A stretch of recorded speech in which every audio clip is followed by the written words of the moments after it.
10,000 years ago, a major revolution occurred.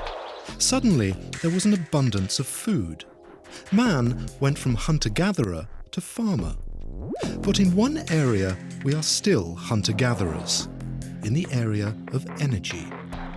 We still gather wood, oil, coal, and gas. Our hunting grounds now cover vast areas. The whole world has been combed in our quest for energy. Even our feeding grounds are no longer safe. But the hunt causes problems, huge problems. Climate change, health issues, shortages. The price is high in all respects.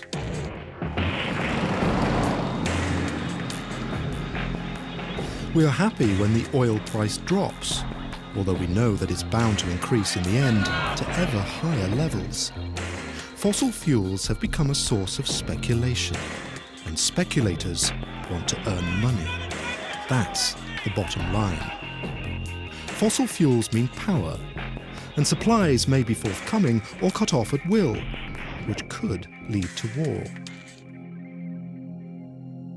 Fortunately, the search for gas and oil seems to be losing ground to a new revolution: the large-scale harvesting of sunshine.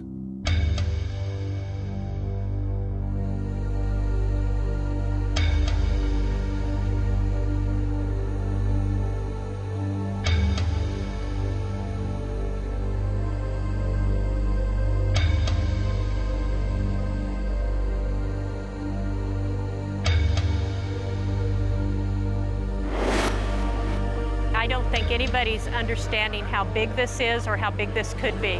I think it's going to become one of the largest growing, fastest growing industry sectors in India. One of the real things challenged about the industry is we have to quit thinking small, we have to think big. And I see this spilling to our neighboring countries like Pakistan, Bangladesh, Nepal, Sri Lanka, all of them. The solution for solar is not to think about, you know, a few panels here, a few panels here. It's a field full of panels of arrays. We've taken our revenues from about $10 million in 2004 to projections of about $1.4 billion this year. So extremely rapid growth, tripling for the last 2 years. The world has changed, and so has solar. Solar is cost-effective today.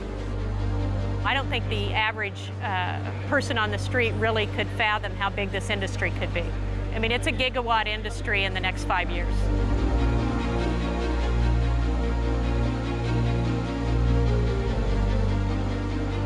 My advice to all governments, to all companies, including to conventional power companies, don't make new large investments for conventional energies.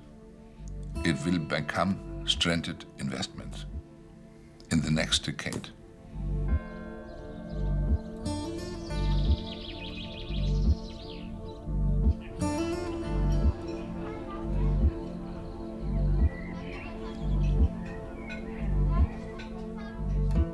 One country has started harvesting sunshine with a vengeance. The air is now cleaner, renewable energy is cheaper, and fossil fuel dependence has decreased. People driving through southern Germany will see farmhouses with solar panels everywhere they look. Even hills are completely covered in solar panels. Quietly and cleanly, these solar power plants generate electricity.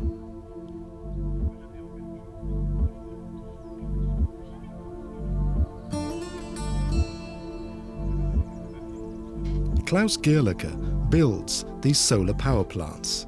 He's been involved in installing solar panels ever since the 1990s, but in recent years, his company has experienced explosive growth. The 90s were really hard, and we did a lot in Spain, in southern countries, a lot of off-grid systems for small houses somewhere in the desert or things like that. Nowadays, we are mainly focused on big free-field systems, on-grid systems like what you see here. And the company grows. Now we are 120 persons, and every year we are looking for 100 new persons at the moment. So we grow a lot. Solar energy is a booming business. It's Germany's fastest growing industrial sector. In recent years, the German governments subsidized the production of solar electricity supplied to the grid. Suppliers are paid twice as much for solar electricity than they are for conventional electricity.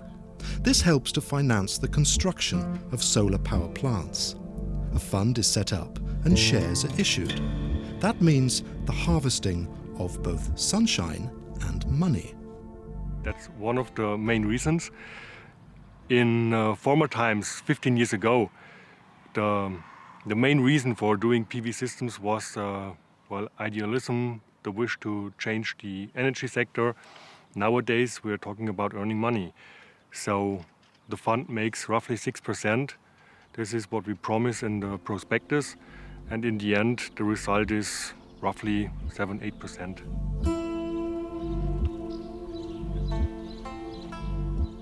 For 1,000 euros, you make a profit of 6%, and you buy a machine that makes you for the next 20 years the current you need. So you make your green current for the next 20 years just by investing in the right machine. They don't have to give away the 1,000 euro, it's just an investment. So the question is, do you bring it to the bank or do you pay it into such a solar fund? Germany's huge lead in the area of solar energy is due to the introduction of a so-called feed-in tariff law. This law obliges electricity companies to buy energy from all kinds of renewable energy sources. The price of the renewable energy is guaranteed for the next 20 years and is paid for by a monthly tax of approximately €1 on ordinary electricity. Making Germany a solar economy was the fantasy of just one man. At the end of the 1980s, socialist politician Hermann Scheer decided to focus his efforts on solar energy and wrote 2 books on the subject. He steered the tariff law and the subsidy measures through the German parliament, but had to fight all sorts of energy scenarios along the way. We have 3 kinds of energy scenarios. One, to play down the role of solar energy by scientists who are on the payroll of the power companies or who think in their categories, in their paradigm. Second, more ambitious scenarios who show, let's say, 50% renewable energies contributions up to, let's say, 2050. And many scientists have not enough courage. They don't want to leave too far the mainstream of the debate, because immediately when they go beyond these limits, they will become denounced as being not serious. And that means they don't have the courage to do that. And there are others, this is the third category, and such scenarios exist since 30 years, who show 100% renewable energy solution, 100% for all energy needs. And these are the only adequate scenarios, because it is very easy to show that all energy needs can be met by renewable energies, all energy needs. It's very simple to show it. To speak about limited potential is ridiculous. It has nothing to do with science, only with mythology. A frequently heard myth about the use of solar energy is that it takes up space, a lot of space. But that's actually not true. An area the size of France would be big enough. Calculations show that with the help of current technology, an area covering 300,000 square kilometers in the Sahara is enough to meet man's total annual energy consumption. From a global perspective, this is quite a modest-sized area.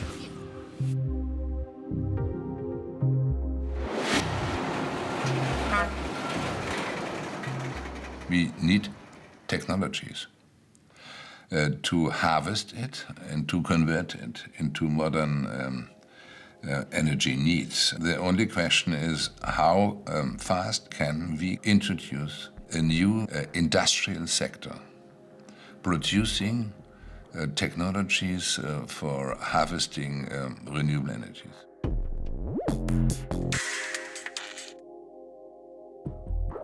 Solar energy provides new jobs and new ideas. Christoph Köhler has found a new profession. He's now a solar roof investor.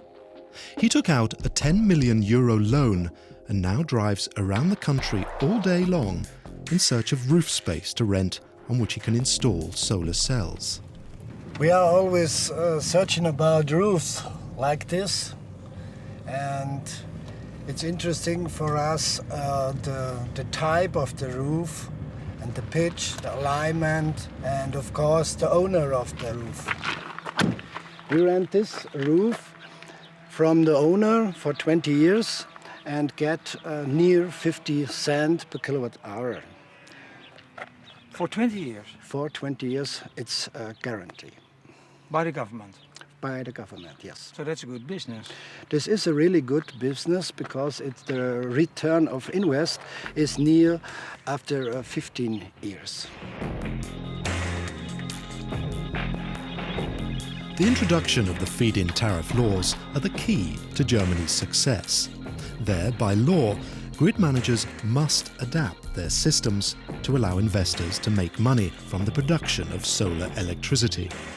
Innovation and the ultra-fast development of Germany's solar energy industry has been the result. Germany is now one of the largest solar cell manufacturers in the world. But that didn't happen on its own. It was an intellectual debate.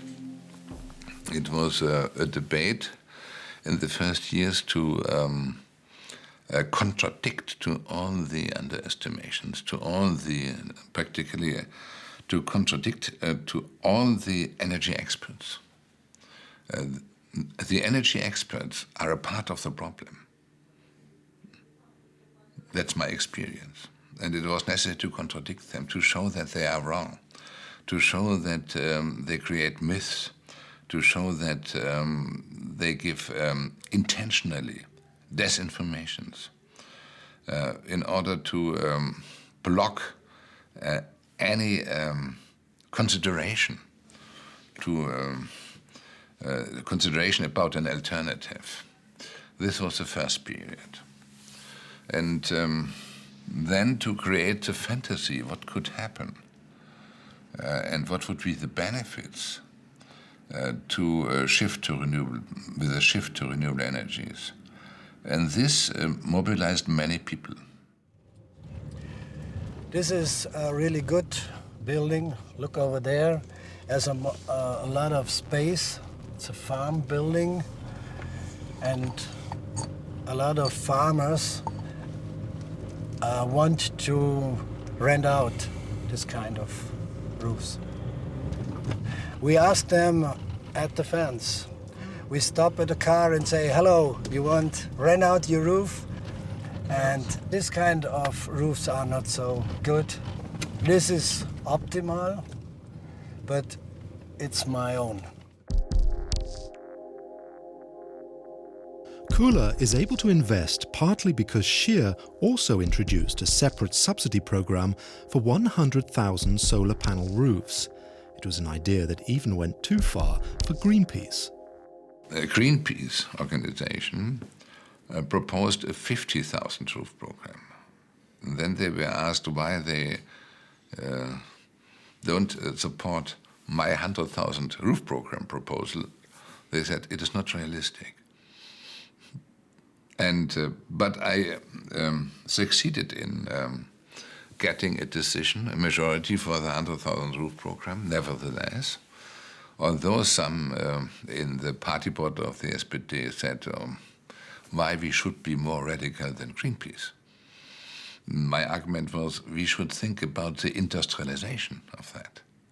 This is not the concern of Greenpeace, but we should look about clean energy and new jobs, new industry. We must have a broader view, and therefore we must have a broader program. Munich. More than 700 companies from all corners of the world have gathered for the biggest solar trade fair ever. Last year, the trade fair was held in Freiburg, but it's since doubled in size, so only Munich is big enough to hold it now. Halls full of the latest solar technology gadgets. Solar energy is hot, sizzling hot. And companies are seeing explosive growth, like SunPower, for instance, which produces high-performance black solar cells. Our company has been growing extremely rapidly, much faster than the market as a whole over the past few years. This technology was commercialized first in 2004, and during that time we've taken our revenues from about $10 million in 2004 to projections of about $1.4 billion this year. So extremely rapid growth, tripling for the last 2 years. It's been a lot of work. Solfocus is a similarly growing company, and it has a new technology. It started producing large-scale systems using cheap mirrors made of glass and aluminium to concentrate sunshine onto more expensive, very high-performance solar cells. This drastically reduces the cost of solar energy. They envisage a huge market. It is a big economy. I mean, even if you look at what's already been done, I think today Germany has more jobs in the renewable energy world than they have in automotive and engineering together. So to me, it's already proven it's a viable world. The number of things you need to think about, and we found that you can reduce installation time by as much as a half and get on and do more systems and make more profit. As solar energy approaches the cost parity with fossil fuels, you're not looking at a solar industry, you're looking at an energy market, which is huge. So what you're seeing is for a while now, the technology has been moving at a pace where the efficiency's been crawling up and the costs have been crawling down. With what I really call disruptive technologies, things like our concentrated photovoltaics or some other technologies out there, you're looking at a technology where you're changing that trajectory. You're now looking at efficiencies that can ramp at a very steep ramp and costs that can come down at a very steep ramp. And realistically, that can put this type of technology providing energy at cost parity with fossil fuels by 2011, 2012. The solution for solar is not to think about a few panels here, a few panels here. It's a field full of panels of arrays where you're producing clean energy instead of energy created by carbon-emitting processes. So I don't think the average person on the street really could fathom how big this industry could be. I mean, it's a gigawatt industry in the next 5 years.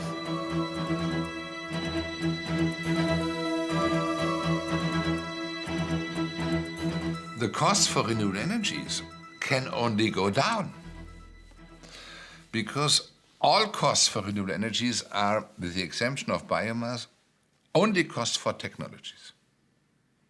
Not any more costs for fuels, no costs for energy transportation, for infrastructures, primary energy transportation. That means no externalities at the same time. That means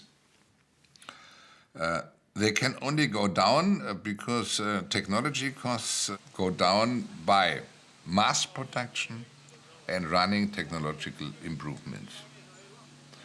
And the playroom for technological improvements is much larger with new technology than with old technologies.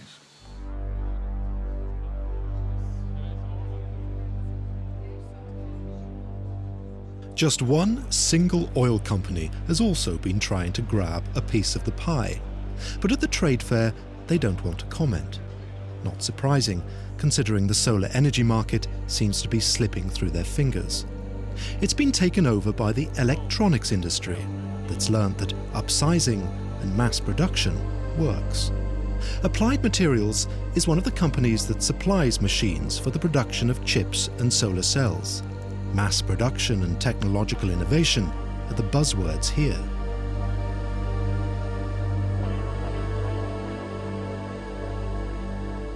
I think what we're seeing is a quantum leap of consciousness happening here about energy, where energy comes from, and that there are solutions that have been studied in the lab now for more than 25 or 30 years that are ready for commercial, large-scale use.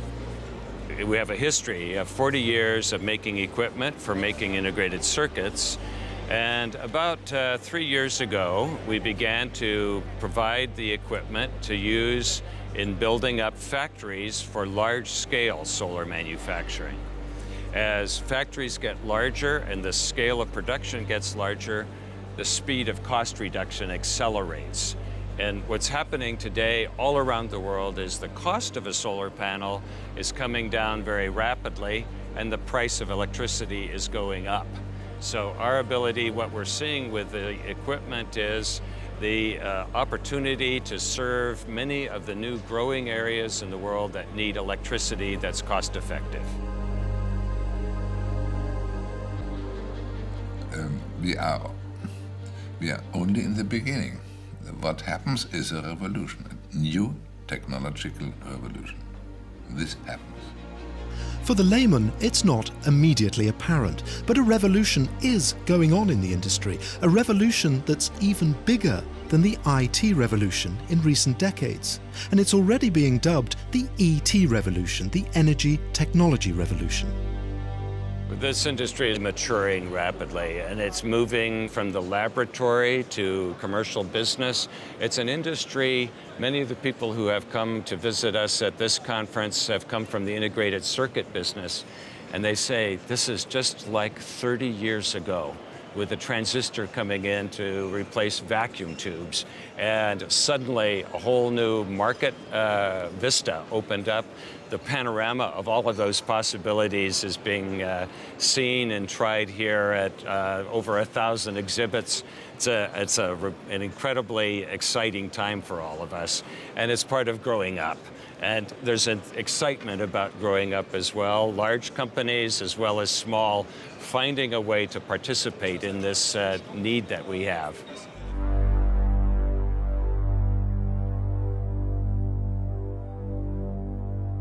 All technological revolutions have had an initiator. And we are the initiators of that. And this will lead to a development which will initiate a break of the conventional energy system in the next decade. And the business changes from an energy business to a technology business. That means the losers are the conventional power companies. The winners of this development are companies in the economic field, are the companies who produce the technologies for harvesting renewable energies and converting it and store it.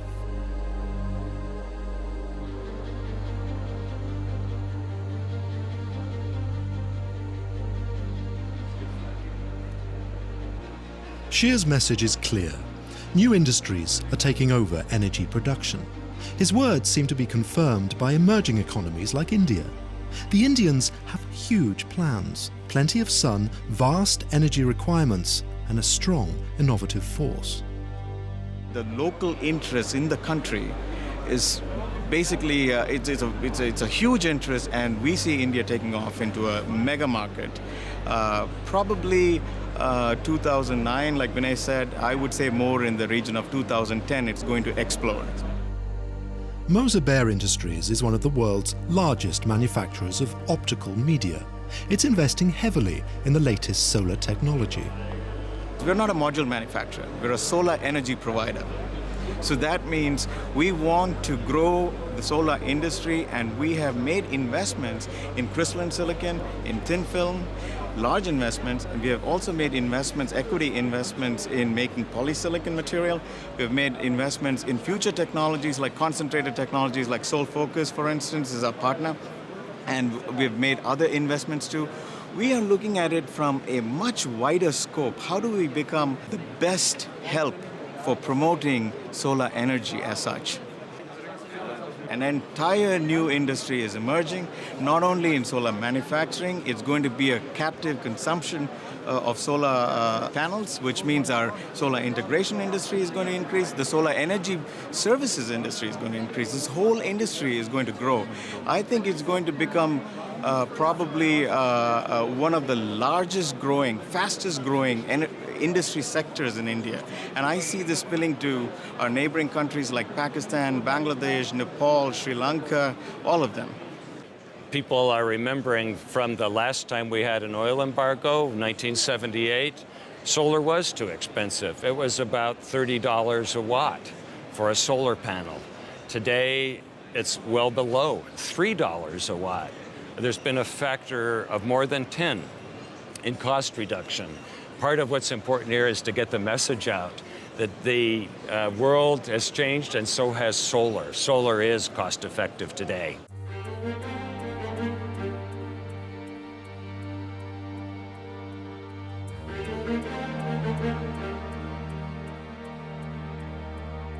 Seville, Spain. There's enough sun, and as things now stand, Spain will be the first country in which electricity generated by sunshine will cost the same as electricity from fossil fuels. The Spanish are following Germany's example and are also introducing legislation that will make it possible to supply clean electricity to the grid. And electricity utility companies have also realized that the sun is their new fuel. Ebengoa is experimenting with large mirror power plants. The power plants currently under construction should provide 300 megawatts, which is enough for a town the size of Seville. This solar plant, PS10, is the first commercial tower plant to come into operation in the world. So there were several research and development projects in the past making use of this technology that proved that the technology was feasible. But finally, there were never a company that invested the money in order to make this technology commercial. In this case, Abengoa made the effort to finance this project and to put this plant into operation, and now it's a reality.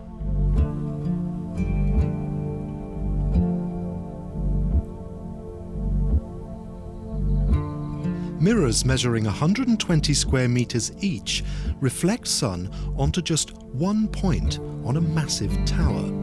This results in high temperatures, which are used to drive steam turbines to generate electricity.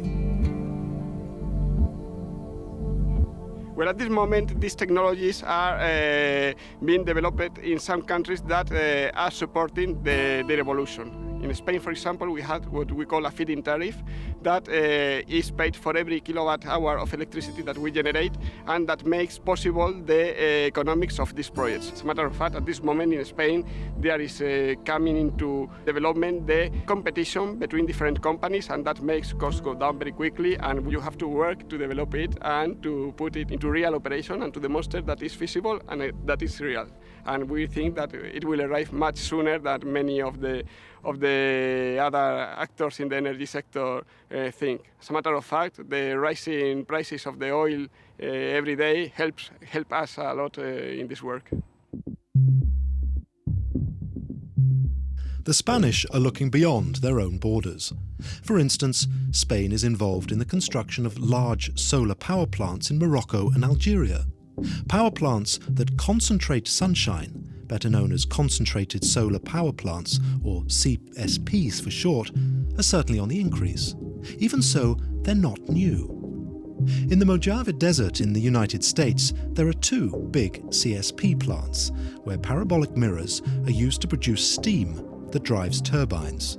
The plant at Kramer Junction went into operation more than 20 years ago, and experience has shown that this is an extremely efficient concept. This plant has been in operation since construction between 1986 and 1988. So we've had commercial operation here, self-sustaining in the commercial environment for years. It's all private investment. There were some tax incentives that attracted the investment, but it is privately held, and there's a long-term contract with the utility that makes it a self-sustaining business. This plant is a demonstration that it's reliable, dependable, and absolutely ready for further expansion.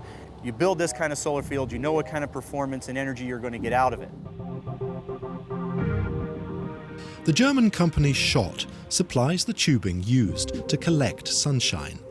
The company's been involved in solar energy for 5 decades, but recently they've barely been able to keep up with demand. The first plant was built in the 1980s, and then it took 20 years and not much was happening. And now we see more than 20 projects at the same time. So concentrated solar power is widely accepted, and we see more projects than ever before. We are engaged in so many projects that it is right now quite difficult to fulfill all customer needs.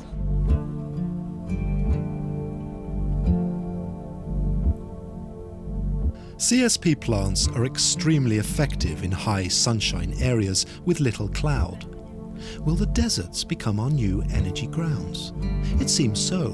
The Club of Rome, the German aerospace laboratory and SCHOTT, recently put forward a spectacular plan, Desert Tech. This huge plan involves the construction and installation of a network of solar plants in the countries bordering the Mediterranean Sea and the desert regions of northern Africa. These mega plants could supply electricity to Europe, for instance, by building a direct current international grid.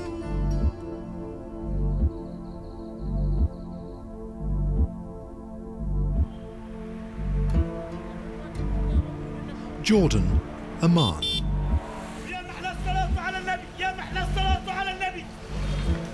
The harvesting of sunshine in the deserts is not only intended for use in Europe, but is also for their own use, of course. As it happens, the plants will not only produce electricity, but will also turn salt water into fresh water. So this tackles both the energy shortage and also the water shortage, which is a huge problem in the Middle East. One of the plan's spokesman is His Royal Highness Prince El Hassan Bil Talal of Jordan, former president of the Club of Rome. Well, essentially it is coastal solar thermal power. That means a series of coastal thermal power stations, power and desalination in cogeneration. And the concept is to take the solar power from the Gulf region across North Africa into Europe. So it is clean power for Europe, hydrogen for Europe, and power and fresh water for what is called the NAIN region, the North Africa Near East region. And the solar plan takes into consideration the proposition that Desert Tech, which I presented to the European Union, includes a consensus for the first time between the entrepreneurs, the policymakers, the technicians, so there's nobody out of the box. Everybody is agreed on the principle. The only difficulty that I see is the competition that this might create with the traditional monopoly of power, oil, and increasingly the emphasis on nuclear power.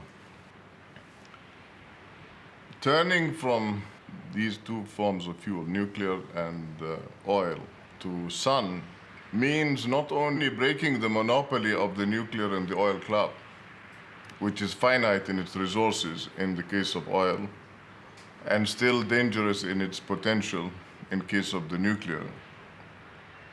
So my point is controversial and maybe anti-establishmentarian because of, the monopoly of OPEC, which we had hoped would become OAPEC, the Organization for Petroleum and Energy. And what I am suggesting is a decentralization process, whereby you would talk about a synergy of energy through the sun, from this region all the way across North Africa to Europe. If we look to the whole change, then you can immediately recognize that this is a totally new paradigm. And then you can imagine how many conflicts happened and will happen. Because it leads to the dissolution of the conventional energy economy automatically. The primary energy economy will disappear because it is impossible to change from being a seller of oil, gas, uranium, and coal to the role of a seller of solar radiation or wind. That's impossible. Wind and solar radiation is a common good, not owned by anyone. And this is the largest, the most in the conventional primary energy sector, is the most influential, with the highest turnover, the most influential part of the world economy. And then you can imagine the dimension of the conflict which happens. They will disappear. They become superfluous automatically. And therefore they have the interest to postpone it. They know their own end, but they want to postpone it for decades. And we cannot accept that, because society, the world, cannot wait to the point when the last drop of oil is consumed, or the last cubic meter of gas, or the last ton of uranium or coal. We cannot wait for that.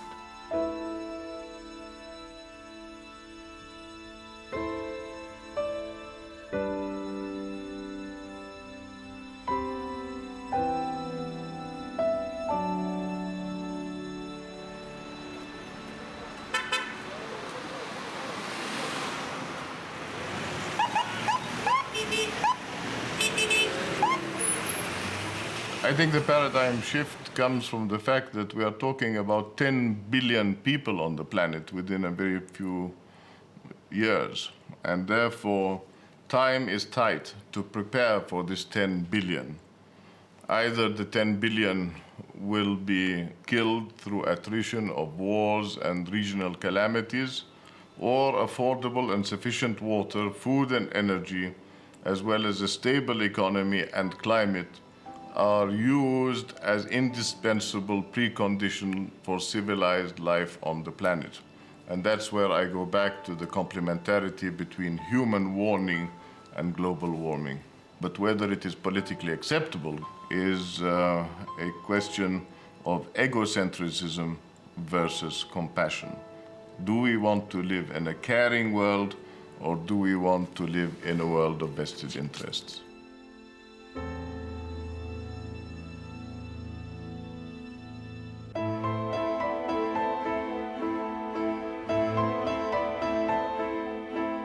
How do we save the planet but still provide mankind with enough energy? The sun's potential is huge. The technology exists, and even the oil-producing nations seem to be shifting towards the sun. The United Arab Emirates commissioned a Swiss engineering firm to devise a plan for the construction of huge offshore solar islands. The oceans have a much higher percentage of high sun areas than the deserts, and there's enough water. Salt water that plants can convert into fresh water, water that can be used to store solar energy in hydrogen, and water to make steam that drive turbines. The islands have a cost-effective mirror system. Here, flat mirrors are used to make sunshine fall onto tubes in which a fluid is heated to high temperatures. This heat is used to produce steam or fresh water. The islands float on a special construction so they can always face the sun. Each sun island is expected to produce many gigawatts. The first prototypes are now under construction.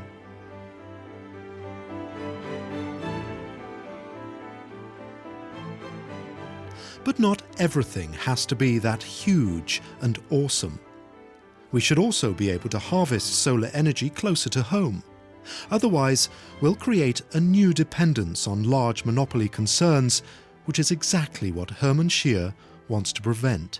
If we have a fantasy, then we can see a future in which many small and medium productions with solar energy, converting solar energy, replace very few big power plants.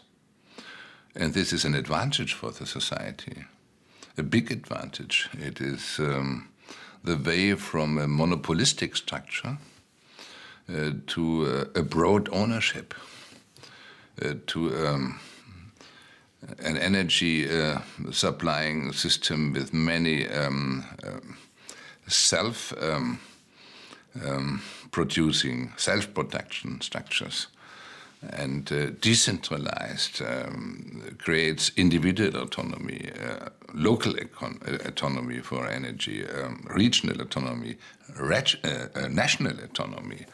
This is an advantage and not a disadvantage. But how can we harvest sunshine on a large scale in areas with relatively low amounts of sunshine? At the trade fair in Germany, interesting new systems are being presented, like solar panels that can be rolled out along flat factory roofs, thus turning them into mini electricity plants in no time. And an unexpected development comes from the world of flat screens. Producing flat screens is a very similar technology to producing solar panels. In fact, it's just glass covered with a very thin layer of semiconducting material. Until a few years ago, large flat screens were still very expensive. Now everyone's buying them, and they're a tenth of the price they were just 5 years ago. If such large screens can be made, then the step to making even bigger solar panels is quite easy. And that's exactly what's happening right now. Applied Materials is now building machines that can churn out sun panels measuring some 5.5 square meters. Its customers are the big electronic industries of Japan, Taiwan, China, and India. In the near future, they'll be providing cheap solar energy on a global scale.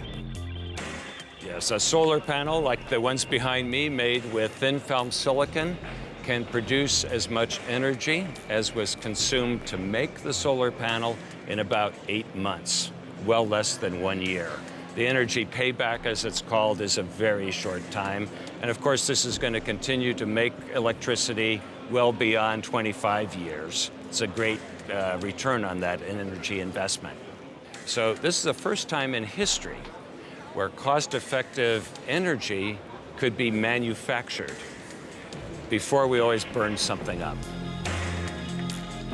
Machines make it easy to assemble the huge solar panels and turn them into mega solar plants in just a short space of time. And they are, quite literally, mega. Where solar panels once provided kilowatts, they can now provide megawatts, and they'll soon provide gigawatts. This new kind of technology has put an end to the myth that there's not enough space for affordable solar energy in low sunshine countries. If we would produce 500 billion kilowatt hour in Germany, we would use 3,750 square kilometers. This is less than 10% of the surface which is covered by buildings.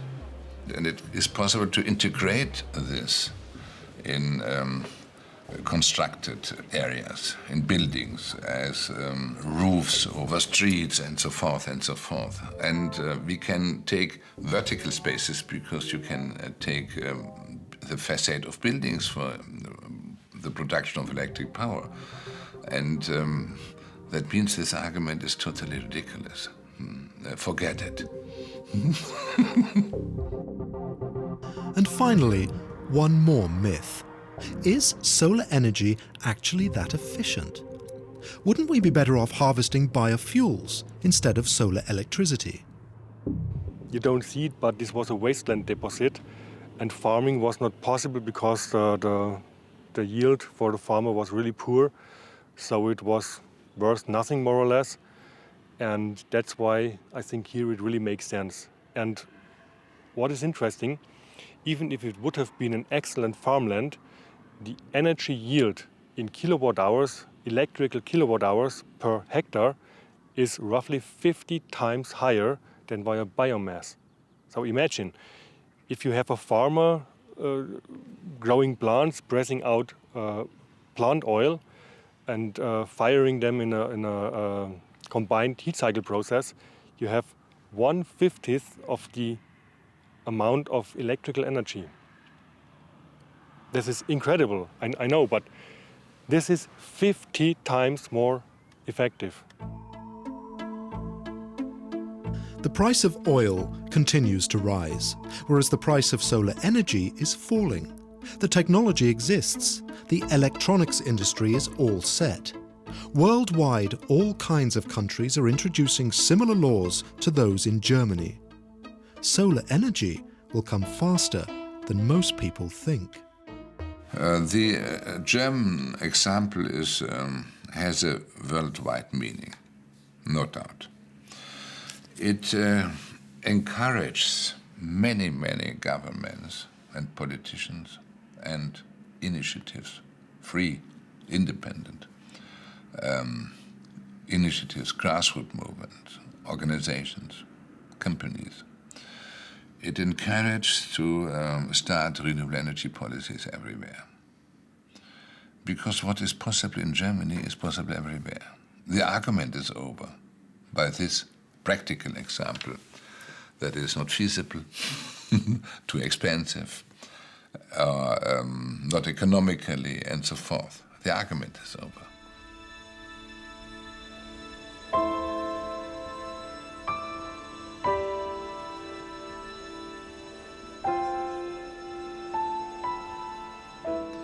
And we will arrive with solar power production, with PV.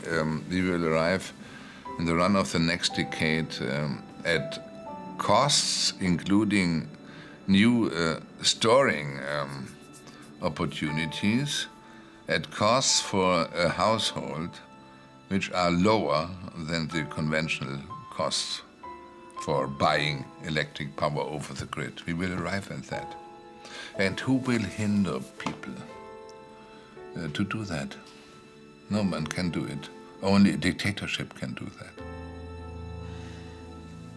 How does it feel to be a sort of initiator of a revolution?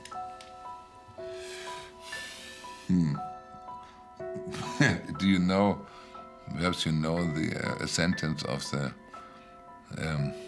Schopenhauer, who was a German philosopher of the 19th century.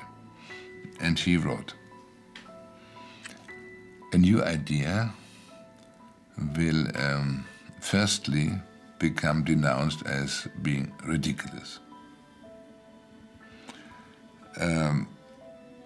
Secondly, there are many fights against it. And finally, all people were in favor for that from the early beginning. And this will happen with solar energy."